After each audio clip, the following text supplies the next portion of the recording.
Hey everybody, this is Harrison with Level 1 Gaming doing a review for Star Wars Outlaws. Outlaws is the game I've been waiting to play since I was a little kid watching the movies. And honestly, it's a game I've been wanting to play most of my life. Star Wars Outlaws promised to make good on all of those promises and dreams of all of us and to be the first open world Star Wars game. And did it deliver? I would say 100% did. I usually like to get my TLDRs out of the way early, so here goes. Star Wars Outlaws is the culmination of all of Ubisoft's previous open world learned lessons. And from a technical perspective, it pushes innovations in ways that we haven't seen before. Outlaws truly feels like a next-gen game with the design that is on display here. For Star Wars fans, I really think it's a must-buy, and for non-Star Wars fans, you'll still find a solid sci-fi space action adventure game, and have a great time with the game because it requires zero prior knowledge of the Star Wars universe, and Kay is pretty much a blank slate, and pretty much knows nothing outside the universe besides existing in it. And besides all of that, all my complaints in Outlaws are mostly nitpicks and zero-sum issues.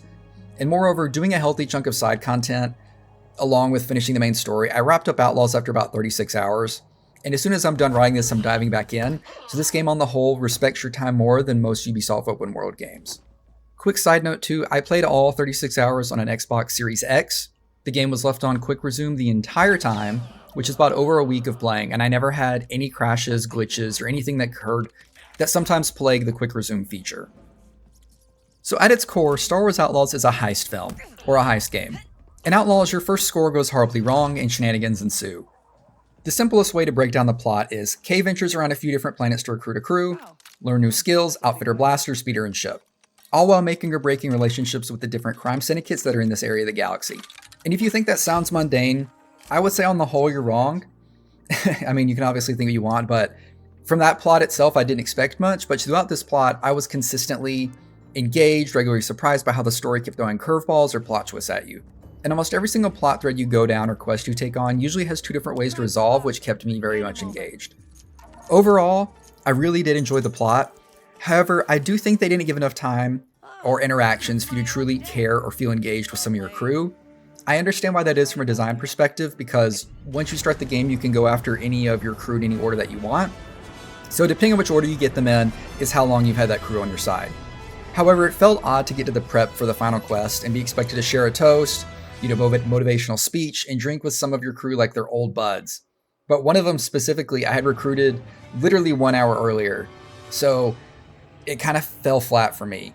Even the crew that you recruit early on, there's very minimal interaction you have with them on your ship, and moreover, once you finish the game, they just leave your ship, and I thought this was setting up to be like, hey, this is Kay's crew, she's gonna stick with them for a while, but they're more of just contractors that you work with for once, and I just thought that was a little odd, but that was just me. So most of your time in Outlaws will be spent exploring, driving, or flying through, or shooting at the amazing world and denizens that Massive Entertainment have created or brought to life. Overall, I had very few issues with the gameplay. I think the game design itself here is some of Ubisoft's especially strongest that we've seen in an open world game, as most actions or quests flow seamlessly into gameplay. There are repeatable contracts, random side missions, and expert quests. To touch on expert quests for a second, they're very especially fleshed out. They contain cutscenes and could be mistaken for main quests. A big reason that I find the design here to be so strong is that there are almost zero fetch quests. And every side mission you find, it might be because you overhear a conversation where some gear is hidden, get a tip to meet a person, or chase some MacGuffin that they're using. But after you complete said quest, you almost never have to travel back to that original quest giver, and it just gets resolved through a radio conversation. This really cuts down on backtracking, and it's something that Ubisoft toyed with in Assassin's Creed Valhalla, in that they wanted to, when you discovered a side mission, for it to be, fully finished and able to discover all the secrets within the next 5 or 10 minutes of walking around. I'm really glad to see they expanded upon that concept and that they really nailed it here. This results in a game that isn't as nearly as bloated as other Ubisoft games. It felt like Outlaws respected my time more. You can go direct from main mission to main mission or play in any style you want. And your time here isn't spent consistently backtracking or performing menial tasks to fill up a random bar before you're able to do another main mission. It's such a breath of fresh air. A big chunk of the game revolves around the major crime syndicates in the universe. Managing your reputation among these syndicates is somewhat tricky in the beginning, but by the end I found the system to be a little too easy to manipulate, and you're able to have max reputation with almost every syndicate. So here you can take on small jobs such as smuggling runs, bounty missions, etc. At the end of every mission, you're usually given an option to double cross the original quest giver or honor the contract. Each choice comes with a different reputation effect or amount of credits, and the reputation system here does have meaningful impact on gameplay, which is nice, as max reputation with the system means You can walk freely through any of the Syndicate bases, and if you reach through negative reputation, they send bounty hunters after you, they shoot at you on sight. And overall, I really enjoy the Syndicate system, even though it is quite easy to game, but it's a solid foundation and offers something that I haven't seen in a lot of other games. Something truly incredible about this game's design that I think really needs to get praised for is that there are 0 overt loading screens. Sure, there are hidden ones like taking off from your ship, flying through the atmosphere before hitting space, but unlike something like Starfield, it doesn't just cut to a black screen and then you're in space. Here, you can actually move your ship while you're taking off, even though it's on a set path. And thank the maker, there are only few of the let me shimmy through this tight crack and pretend it's not a loading screen. But playing this game on quick resume and never seeing an actual loading screen is an incredible feat that I really hope Massive Entertainment gets recognized for, and it really helped increase the immersion in the game. And bug-wise, I only experienced a single glitch in my playtime, and that glitch was simply a speeder that kept running away from me as soon as I tried to board it. It was easily fixable as I just recalled it back in, but it made me laugh. Otherwise, this was one of the most bug-free Ubisoft games I've ever played. So one of the main aspects of playing is when you're on foot as Kay. As Kay, you're armed with your trusty blaster and your pet pal and Mercall named Nyx. Nyx is a scrappy little guy able to fetch items for you during a firefight, distract enemies for stealth takedowns, and assist in solving puzzles. Nyx really brings a lot of charm to the game. As every cutscene, he's usually in the background doing zoomies or just in general being a cute little guy. He's your best friend, a companion, another tool in your arsenal. And there are entire segments like you see on screen right now where you can just have fun and interact with him. And doing this food mini games with him give him bonuses you can get later. And it's a lot of attention to detail that did not need to be in this game, but I'm really glad it was included. But something the gameplay does a lot that I was kind of meh on is I hope you really like Uncharted style climbing. I really hope you like it because there's quite a lot of it. Kay's able to grapple and climb across so many environments in the game, much like an Assassin or Nathan Drake. I have to admit that platforming wasn't my favorite, but I also don't enjoy constant Uncharted style climbing in other games. So that's a me problem, I'm not going to take off points for it. But there were moments during some quests where I was saying to myself, when will this climbing section end? As far as weapon goes, Kay starts with a basic blaster. Though you're able to configure it with different appearances and upgrade specific modules, the blaster never truly felt like my own. The blaster configurations are a basic shot, ion, and a power shot. With further customization in those categories, for example, the basic blaster can be changed to what's essentially a revolver, SMG, or standard pistol. While the shooting does feel great, I do think this was a missed opportunity to personalize your blaster even further, because you're mainly just limited to the single weapon. You can pick up weapons off the ground, but you can only use them until they run out of ammo, then you discard it. And I think I feel this way regarding the personalization and customization because Jedi Survivor had an absurd amount of customization for a blaster that you could never use or never see if you didn't want to use that fighting style. Firefights here are quick and deadly, and even playing on normal, you only take a few shots to kill. The auto cover system here is fairly streamlined and works really well. Just crouch behind cover, aim and you'll auto pop out of the top, being able to shoot something. My biggest complaint about the combat is once you've done one firefight, you've mostly done them all. Not that they aren't enjoyable, like I said, they're pretty lethal, but for me every firefight boils down to that you can only really keep your single blaster with you. Like I said earlier, you can pick up weapons in a fight, but you're pretty limited because if you climb up something like a ladder, Kay drops the weapon you were carrying as she climbs the ladder, or if you climb up a random crevice or ravine, she'll drop the weapon either. So there's not a whole lot of like, hey, there's a tower here, let me go up there and grab the sniper rifle up there so I can snipe people. Unless there's a blaster already up there, you're not able to approach situations in that manner. But again, I understand from a design perspective what they were going for. They want firefights to be quick, fast, and you want you to be scrappy, constantly moving from cover to cover, picking up different weapons, and not just sitting behind cover like a cover shooter the whole time. And on the whole, I think they succeeded here. Another big aspect to Outlaws is the stealth. I'd classify this game almost as much as an action stealth game, kind of like Splinter Cell Conviction or Blacklist.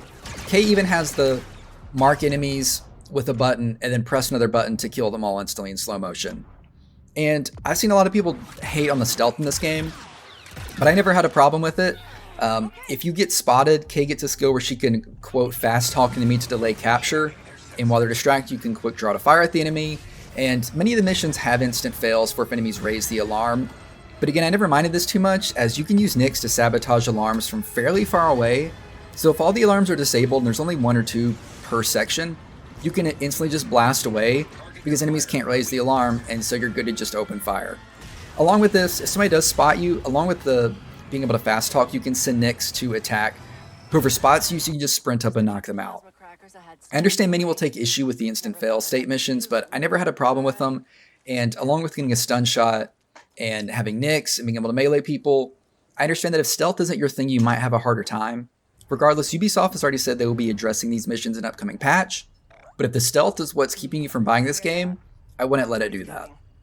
Thankfully, this is one of the Ubisoft games that does not contain leveled enemies or gear scores, and honestly, what a breath of fresh air. As someone who has played genuinely, I think, every single open world Ubisoft game in the past 10 years, I didn't realize how much levels and gear score affected my enjoyment of their previous titles till it was gone. That isn't to say there's no progression here. K can still earn, buy, or steal gear pieces that have different effects. For example, a holster might increase your grenade capacity, or a specific pair of pants might make you crouch, walk, or sneak faster. But because there's no gear score or leveling, you can just go direct main mission to main mission, and it's not a situation like Assassin's Creed Odyssey or Origins where you completed main mission, but then you have to go do 5 or 6 side missions to get your level raised enough so you can do the next main mission. Here, like I said at the beginning, you can just go main mission to main mission, and that really helps with feeling the immersion and progression in the game. Progression here for K is handled in an interesting way. K can meet experts in the galaxy, which then unlock an upgrade path for those specific skills. For example, one of these experts is a gunslinger. After K meets this person and does a mission for them, she unlocks an upgrade path. The upgrades here are unlocked through challenges for obtaining specific gear items. So the upgrade paths for the gunslinger can be something like, hey, kill 5 stormtroopers using your slow-mo headshot ability while they're distracted, or fast talk 3 enemies, and this unlocks being able to mark 2 or 3 more people with your slow-mo shot system. Mostly, I enjoyed the system as the unlock criteria were fairly general and easy tasks that I regularly did during combat. However, some of them did require a bit more effort and are highly specific. So besides on foot, your 2 main ways to travel in Outlaws are through your ship, the Trailblazer, or your handy speeder. Both come with their own customization options and upgrade paths that you can change at vendors around the world. The speeder is fast and zippy enough that driving it never really felt like a chore. My only complaint is that there's only a single type of random encounter when on your speeder, so driving it across the planet can sometimes be lonely or uneventful just because nothing will happen. There is, like I said, one random encounter, but it's just one random encounter. So after you do it twice, you're just probably going to run past it every time because you're like, I know how this ends and I don't need the resources that come with it. Thankfully, your ship is a different story. I thoroughly enjoyed every second of flying the ship. The controls are just as arcadey enough to make you feel like a great pilot. Just like your blaster, the Trailblazer can be outfitted in different ways.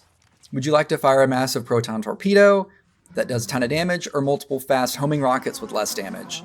And unlike your blaster, your choices here feel like they actually matter a little more and can affect more of your playstyle, and being able to swap freely through these upgrades is a nice addition too.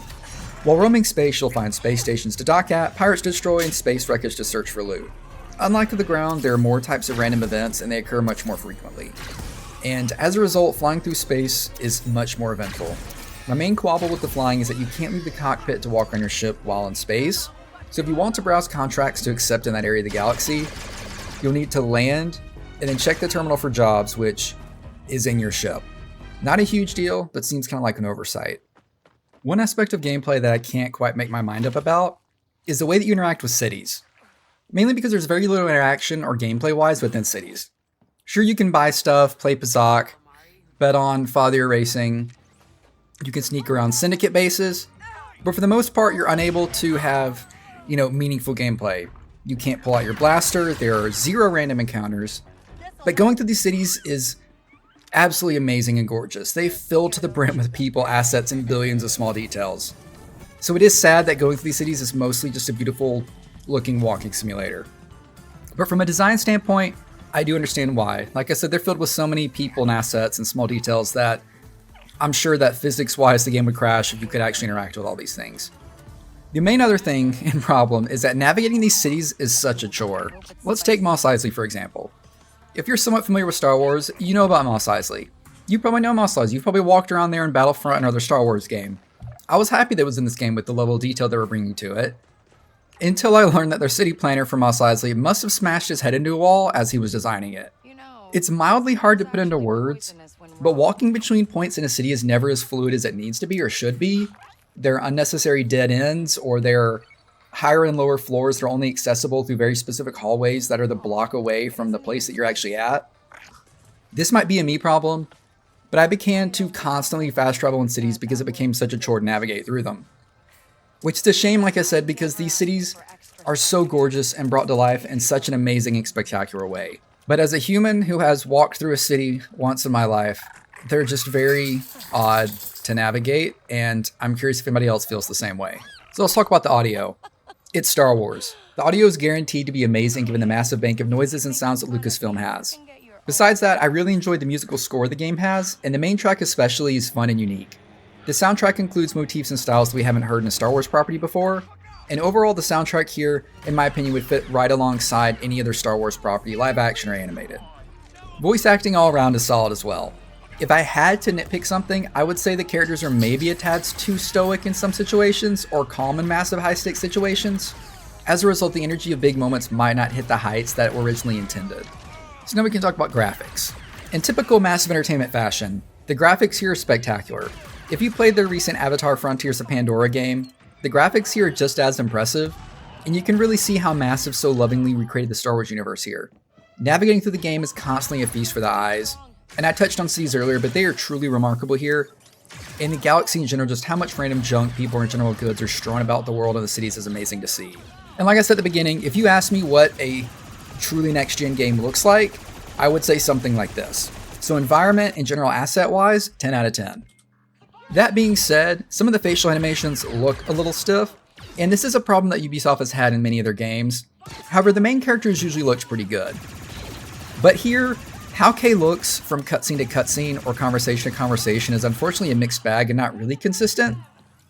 Kay herself looks really good in some lighting, and in other lighting she looks a tad off, especially in direct sunlight. In some cutscenes, her face looks entirely washed out.